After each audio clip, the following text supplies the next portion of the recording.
La vida se encarga de ponernos a prueba, de ponernos obstáculos y ver cómo somos capaces de superarlos, siendo las enfermedades uno de los más complejos de sobrellevar. Pero para algunos, la nueva condición de un ser querido o de ellos mismos son el propulsor para empoderarse y aprender cada día más sobre el tema. Luego de que le entregaran el diagnóstico de la patología de su primogénita, Rosa cambió su vida. Será su propia hija quien nos cuente cómo comenzó esta historia.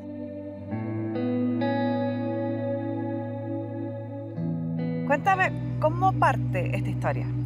Esta historia parte con mi mamá enfrentándose a una enfermedad que nadie conocía. Una artritis en niños y con un diagnóstico que dice sí, tiene artritis y tiene que seguir y tomar estos medicamentos. Pero no pasa mucho hasta que un momento empiezo el periodo de la pubertad y ahí aparece la artritis.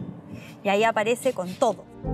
Con silla de ruedas, con mucho dolor, con muchos medicamentos, con desesperación porque no se sabía lo que pasaba, porque no había tratamientos en Chile para niños, sino que habían microdosis de tratamientos que se ocupaban en adultos o en adolescentes, que se podían aplicar en niños, pero que no se había mucha certeza de lo que había.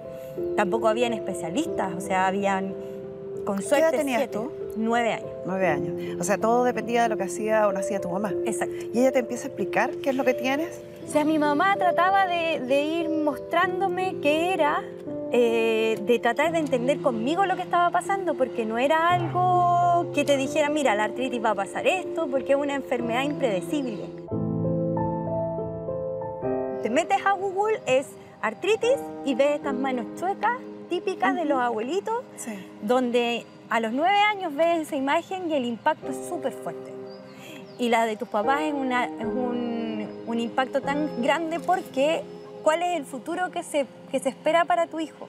¿Tienes recuerdos de tu mamá en esa época? ¿Qué te decía? ¿Cómo era su estado de ánimo? Mi mamá siempre ha sido súper dura. Entonces siempre fue como al que le tocó, hay que seguir, esto no detiene la vida, es crónico, no te vas a morir de artritis y que tienes que seguir.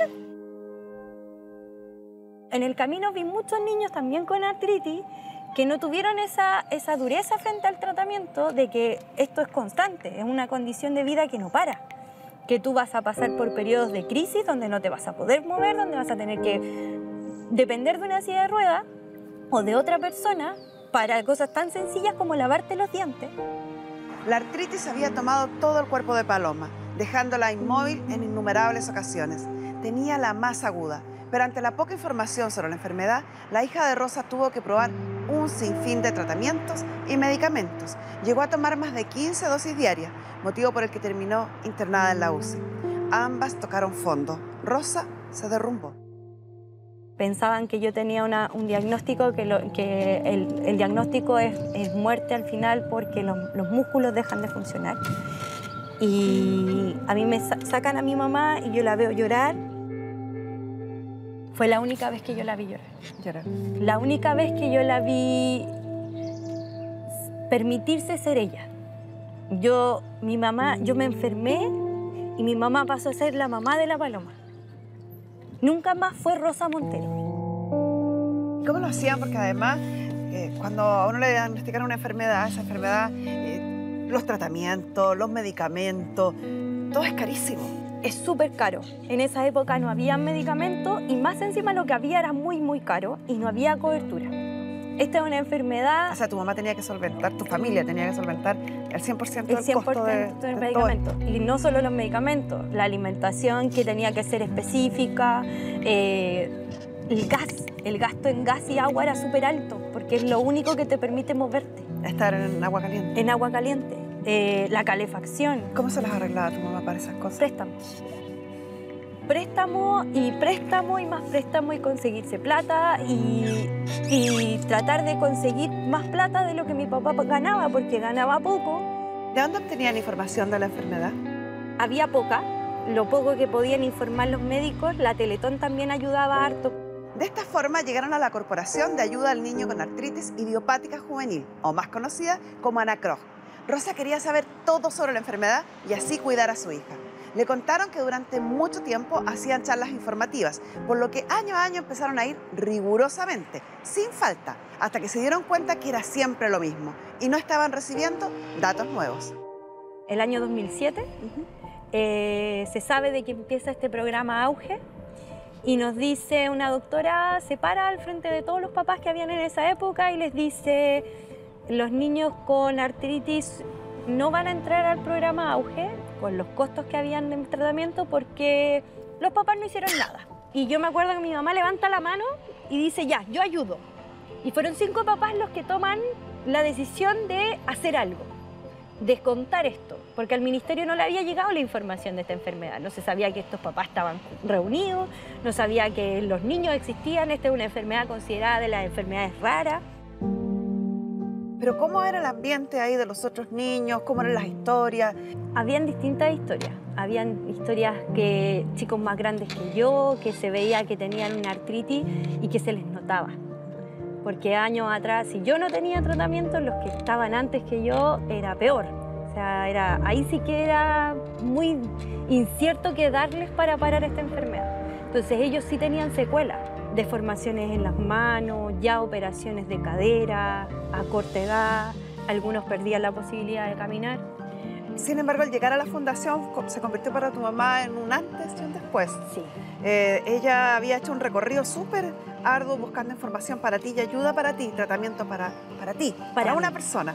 Sí. Llegar a la fundación le abrió las puertas respecto a otras personas. Cuando se dio cuenta que faltaba ayuda, que faltaba alguien que buscara opciones, y ahí parte esta historia que hace que ella consiga cosas que nadie pensó que se podían conseguir.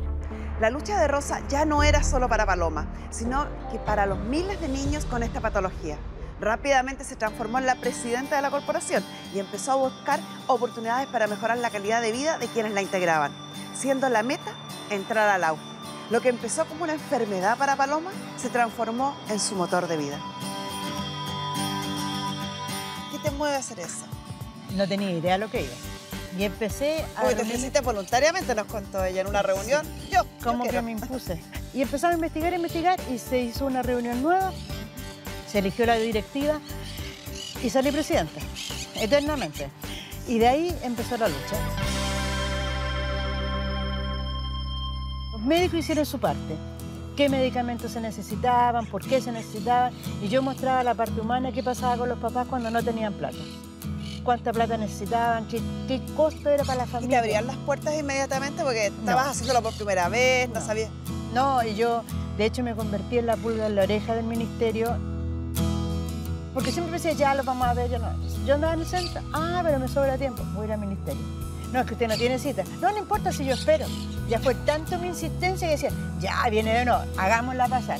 ¿Qué quiere ahora? No, es que los niños, que el frío le hace mal y que necesitan este medicamento. Hinché tanto. No teníamos plata. Me acuerdo que la corporación nos entregaron con un papelito. Un papá trabajaba en una empresa de publicidad. En ese primer afiche. Ah, lo podríamos poner en el metro. Nos pusimos en el metro. Yo iba inventando por el camino. Entonces, cuando logramos el GES, después ya logramos entrar al GES. Nos demoramos 3 años. ¿Y cuándo se enteraron que eran GES?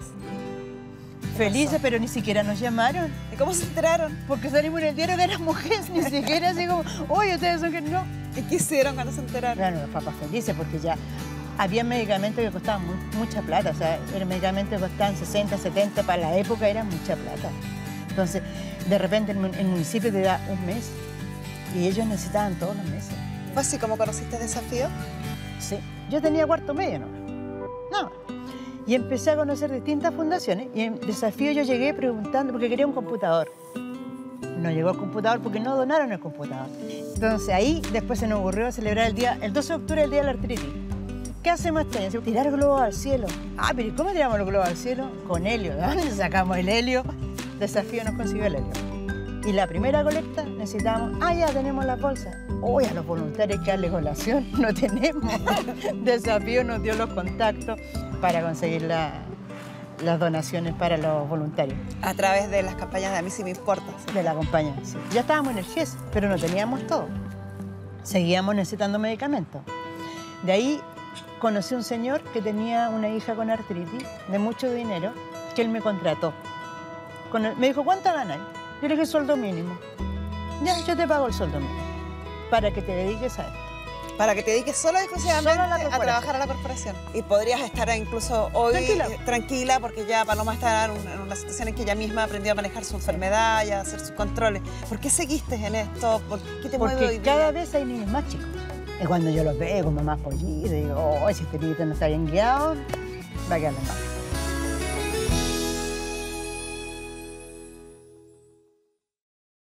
¿Pensaste alguna vez al principio que tú ibas a estar tan involucrada, que ibas a estar involucrada en lograr que hoy día sea una patología auge, en lograr que haya medicamentos con cobertura? Yo siempre pensé que lo iban a tener. Siempre. ¿Pero qué otro lo iba a hacer a lo mejor? No. ¿Que tú No, lo ibas a hacer? sí. ¿Siempre? Cuando yo me metí en esto, yo dije, no. La salud es un derecho, no un privilegio. ¿Te emociona? Sí.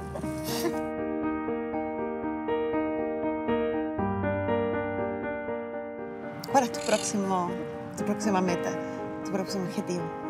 La casa de acogida. La casa de acogida. Sí. Bueno, quiero convencer al Ministerio de Bienes Nacionales, que todavía no lo convence. Ya que te den un lugar, acá en Santiago, Sí. para recibir a la gente de provincia.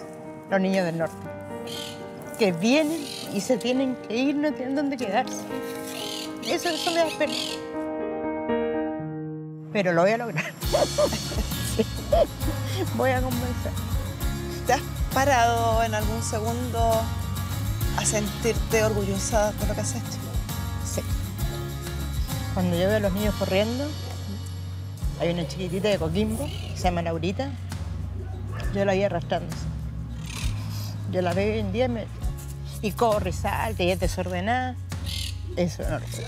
Porque ella tiene lo que necesita. Tu objetivo de ahora, en este tiempo, es educación y casa de Ahora- acogida. Bueno, la casa de acogida siempre. Pero ahora estoy estudiando. Porque puedo saber mucho, pero en este país, si no tenéis título, no lográis muchas cosas. Y quiero aprender a hacer proyectos porque muchos proyectos no me los sé ganar. Entonces estoy estudiando trabajo social con intervención social para hacer proyectos. O sea, rosa hay para rato. Sí. Estamos buscando grandes ejemplos de vida. Envíanos un mail a carmengloria@tvn.cl.